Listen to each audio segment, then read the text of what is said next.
നമ്മുടെ മനസ്സിനെ നടുക്കിയ ഏറ്റവും വലിയൊരു വാർത്തയാണെന്ന് വന്നത് 6-12 മലയാള സിനിമയിൽ അമ്മവേഷമായി നിറഞ്ഞാടിയ കവിയൂർ പൊന്നമ്മ ചേച്ചി ഓർമ്മയായി. കൊച്ചിയിലെ ലിസി ആശുപത്രിയിൽ അർബുദ രോഗം ബാധിച്ചാണ് ചേച്ചിയുടെ അന്ത്യമുണ്ടായത്. കുറച്ചു കാലമായി ചേച്ചി ചികിത്സയിലായിരുന്നു. മലയാളിക്ക് തീർച്ചയായിട്ടും വലിയ നഷ്ടമുണ്ടാക്കിയാണ് ചേച്ചി കടന്നു പോകുന്നത്. നമുക്ക് മറ്റിന്ന് വന്ന മറ്റൊരു വാർത്തയിലേക്ക് നമ്മൾ നിങ്ങളുടെ ശ്രദ്ധ ക്ഷണിക്കുകയാണ്. ലോകത്തെ നടുക്കിയ പേജർ സ്ഫോടനങ്ങളിൽ മലയാളി ബന്ധം തള്ളി ബൾഗേറിയൻ സുരക്ഷാ ഏജൻസി.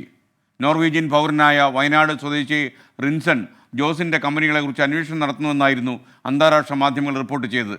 എന്നാൽ ബൾഗേറിയയിൽ രജിസ്റ്റർ ചെയ്ത റിൻസൻ്റെ കമ്പനി നിയമലംഘനം നടത്തിയിട്ടില്ല എന്നാണ് കണ്ടെത്തൽ. പേജർ സ്ഫോടനങ്ങൾക്ക് പിന്നാലെ റിൻസനെ ബന്ധപ്പെടാൻ കഴിയാത്തതും സംശയങ്ങൾ ബാക്കിയാക്കി.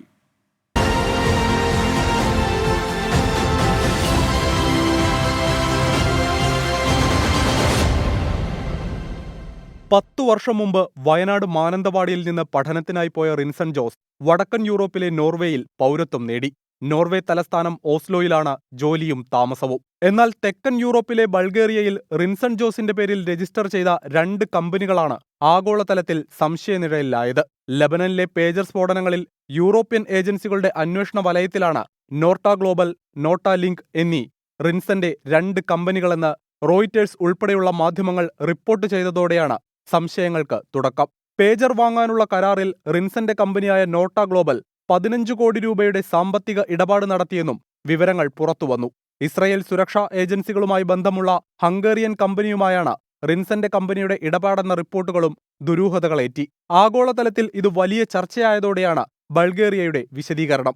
നിയമലംഘനം നടന്നിട്ടില്ലെന്നും രാജ്യത്തെ നിയമം അനുസരിച്ചുള്ള പണമിടപാടാണ് നടന്നതെന്നും ബൾഗേറിയൻ സുരക്ഷാ ഏജൻസി വ്യക്തമാക്കിയതോടെ ആ ദുരൂഹതകൾക്ക് താൽക്കാലിക വിരാമം. സ്ഫോടനം നടന്ന ദിവസം മുതൽ റിൻസണെ ബന്ധപ്പെടാൻ മാനന്തവാടിയിലെ ബന്ധുക്കൾക്ക് കഴിഞ്ഞിട്ടില്ല. ഇനിയിപ്പോൾ എന്താ സംഭവിച്ചേക്കുന്നതും എനിക്ക് അതേക്കുറിച്ച് വ്യക്തമായിട്ട് അറിയില്ല.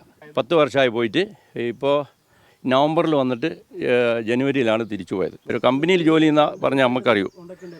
ഒരു 2-3 ദിവസം മുമ്പ് വിളിച്ചായിരുന്നു. അന്നേരം ഇങ്ങനത്തെ കാര്യങ്ങളൊന്നും പറഞ്ഞിട്ടില്ല. സാധാരണ പോലെ സംസാരിച്ചു. റിൻസന്റെ സ്ഥാപനങ്ങളെക്കുറിച്ച് നോർവേയിലെ സുഹൃത്തുക്കൾക്കും വ്യക്തതയില്ല. ഇത് ഭയങ്കര സർപ്രൈസിംഗ് ആയിരുന്നു. നമ്മളറിയാവുന്ന റിൻസൺ ഇങ്ങനൊരു കാര്യത്തിൽ വന്ന് പെടുന്നത് ഞങ്ങൾ ഒട്ടും പ്രതീക്ഷിക്കുന്നില്ല. കമ്പനി റിൻസൺ തുടങ്ങിയതായിട്ട് കാണുന്നുണ്ട്. അതല്ലാണ്ട് അതിന്റെ പ്രവർത്തനങ്ങളെ പറ്റി നമുക്ക് വലിയ പരിചയമില്ല. റിൻസൺ ആസ് ഒരു മലയാളി എന്നുള്ള രീതിയിൽ ഞങ്ങൾക്ക് ഇവിടെ ബാക്കിയുള്ള രാജ്യങ്ങൾ പോലെയല്ലോ, ഞങ്ങൾ ഇവിടെ വളരെ കുറച്ച് ചെറിയൊരു കമ്മ്യൂണിറ്റിയാണ്. അപ്പൊ അതുകൊണ്ട് മലയാളികളെല്ലാവരും അങ്ങോട്ടും ഇങ്ങോട്ടും തിരിച്ചറിയാം. ഞങ്ങൾ പരിചയക്കാരാണ്. അതല്ലാണ്ട് വേറെ കാര്യങ്ങളൊന്നും അറിയില്ല. ഓസ്ലോയിലെ അയൽക്കാർക്കും റിൻസണെ അടുത്തു പരിചയമില്ല. സ്ഫോടനങ്ങൾക്കു പിന്നാലെ നോട്ട ഗ്ലോബൽ വെബ്സൈറ്റിൽ നിന്ന് വിവരങ്ങൾ അപ്രത്യക്ഷമായി. നോർവേയിലെ DN മീഡിയ എന്ന സ്ഥാപനത്തിലാണ് റിൻസൺ നിലവിൽ ജോലി ചെയ്യുന്നത്. റിൻസൺ അമേരിക്കയിലേക്ക് പോയെന്നാണ് സ്ഥാപനത്തിന്റെ CEO റോയിട്ടർ വാർത്താ ഏജൻസിയോട് പ്രതികരിച്ചത്. മാനന്തവാടി ഒണ്ടയങ്ങാടിയിൽ റിൻസന്റെ വീട്ടിലെത്തി രഹസ്യാന്വേഷണ ഉദ്യോഗസ്ഥർ വിവരങ്ങൾ തേടിയിരുന്നു. News desk 24.